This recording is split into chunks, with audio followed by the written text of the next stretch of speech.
হালি 80 টাকা লেবু কোথায় পাইছেন এখন? লেবুর দাম কমছে না? আজকে বাইরে 10,000 টাকা কমছে। কোন দোকান থেকে কিনছেন? মনির আসেন। ক্যাশ মেমো আছে? হ্যাঁ, মানে আমরা গেলে দিবে?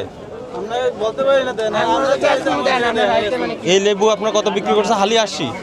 এক বস্তা লেবু গেলে 10,000 টাকা, এক বস্তা লেবু মনে হয় যে 800। আচ্ছা, আমি বুঝলাম যে 10,000, তাহলে ক্যাশ মেমো দেন, দেখান আমাকে। শশা কত বেচেন? এটা 80 টাকা দিয়ে করছে। ওই যে দোকানদার আছে এখন? এখন এদের পাওয়া যাবে না, 9টা 10টা মধ্যে রেডি করেন না। দেখি ফোন দেন। এখন নাম্বার তো নেই আমাদের, আপনার কাছে আছে? নাম্বার নেই। এটা তো আমরা নাম্বার নগদ টাকা দিয়ে কিনে নেই, এখন নাম্বার রাখি না। এটার দাম কমছে না? ওই দিন তো আমরা 50 টাকা করে দেখে গেলাম। 50 টাকা তো হ্যাঁ, এটা দেখে গেলাম। না, এটা ডজন 120 টাকা করে বিক্রি করছে।